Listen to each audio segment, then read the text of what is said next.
Hello students, welcome to my YouTube channel mathematics with अविगर। Students, हम आज करेंगे इंटीग्रेशन का क्वेश्चन। आपको इंटीग्रेट करना है थ्री थ्री मल्टीप्लाई में दिया है कॉस की पावर 2/3x, ठीक है, साइन एक्स डी एक्स।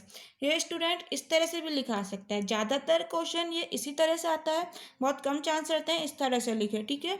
इस तरह से आप इजीली क्वेश्चन को कर पाओगे, बट इससे हल्का सा आपको कन्फ्यूजन हो सकता है, देखने में आपको टिपिकल लग सकता है क्वेश्चन, इसलिए एग्जाम में इस तरह से ज़्यादातर लिखा आता है।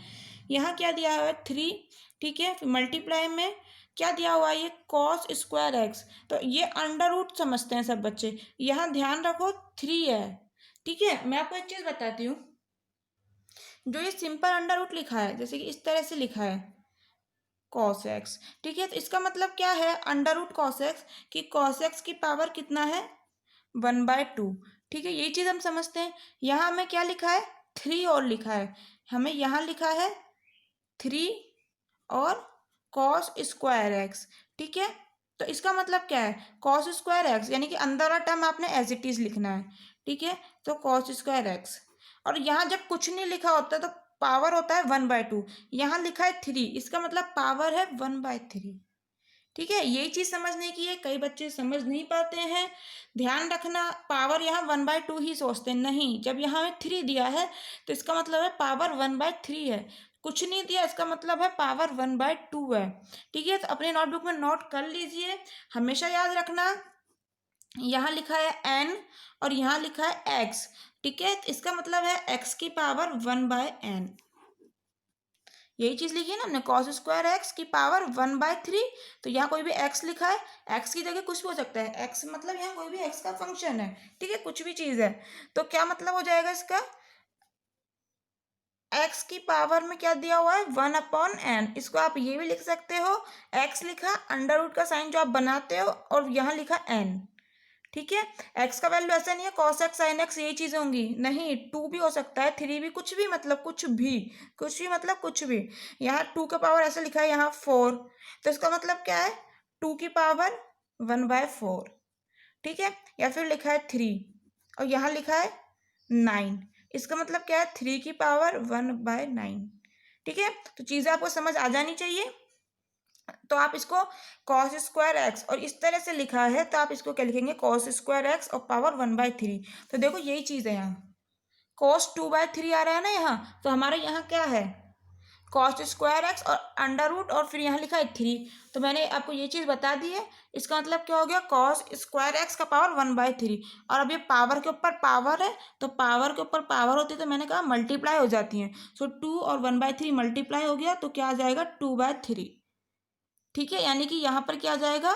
कॉस एक्स की पावर 2/3। तो यही चीज यहाँ लिखिए, कॉस की पावर 2/3x, ठीक है। समझ आया?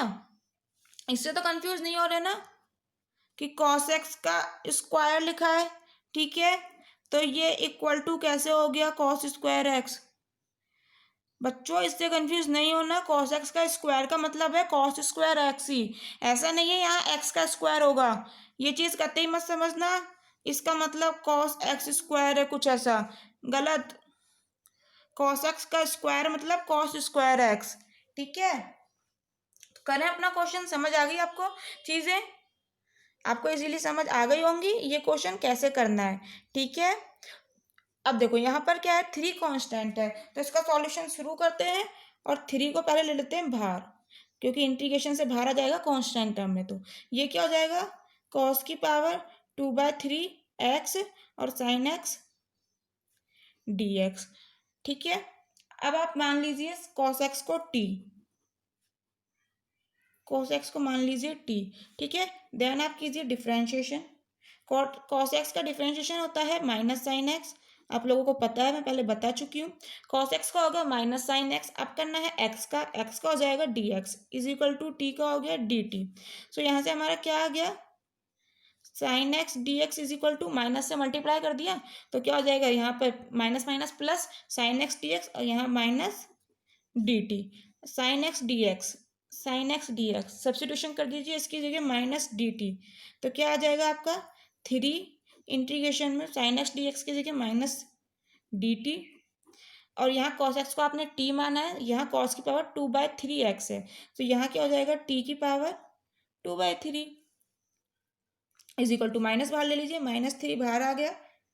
t की पावर 2/3 का क्या होगा, आप लोगों को पता है x की पावर n dx मैंने बताया हुआ है, x की power n+1 upon n+1। Power integration के बाद इंक्रीज हो जाती है 1 टाइम, n का क्या हो जाता है, x की पावर n का x की पावर n+1 अपॉन n+1। सो यहाँ पर क्या है, t की पावर 2/3 यानी कि t की पावर 2/3 +1 अपॉन 2/3 +1, सॉरी इंटीग्रेशन तो हमने कर दिया ना, ब्रैकेट में क्या आ जाएगा, टी की power 2/3 +1 upon 2/3 +1 plus constant of integration c. Simple इसे सॉल्व कर लीजिए स्टूडेंट्स, क्या आ जाएगा -3, टी की वैल्यू अभी रखते हैं, पहले से सॉल्व कर लेते हैं, तो सॉल्व करिए। यहाँ पर क्या आ जाएगा, टी की पावर 3 एकम 3, 3 दो 5, सो 5/3 अपॉन में भी 2/3 +1 है, सो 5/3 plus constant of integration C, ठीक है, इज इक्वल टू, इसको आप ऊपर लेके जाएंगे तो क्या हो जाएगा, -3 इंटू 3/5, ठीक है, और टी की power 5/3 plus constant of integration C is equal to, ये कितना आ जाएगा, 3×3 = 9 -9 अपॉन 5, टी की पावर 5/3, वैल्यू रख दीजिए टी की cos x, so cos x की power 5/3 plus constant of integration C, ठीक है, इसका मतलब हमारा आंसर आ गया -9/5 cos की power 5/3x plus constant of integration C. समझ आया, ये चीज़ में कंफ्यूज मत होना, मैंने आपको अभी बताया है, cos x की पावर 5/3 का मतलब है cos की पावर 5/3x, ठीक है, यहाँ कतई ये मतलब नहीं है x की पावर 5/3, ठीक है, सिंपल सी चीज़ है, याद रखना स्टूडेंट्स। और ये चीज़ आपको समझ आ गई होगी, मैंने उल्टा करने का मतलब क्या है, मैंने आपको एक चीज़ बताई हुई है कि a/b अपॉन c/d को कैसे लिखने का, कई बच्चे से नहीं लिखा जाता है, याद रखना, इसको क्या लिखोगे, a/b लिखो, साइन लगाओ मल्टीप्लाई का, जो नीचे टर्म लिखी है ना उसको उल्टा कर दो, c/d है ना, d/c, बस ये चीज़ याद रखनी है, सिंपल सी। किस तरह से, a/b साइन मल्टीप्लाई का, अब और फिर क्या करना है, जो नीचे टर्म लिखी है ना उसको उल्टा कर देना है, c/d लिखा है तो d/c, इस तरह से लिखनी होती है हमें टर्म।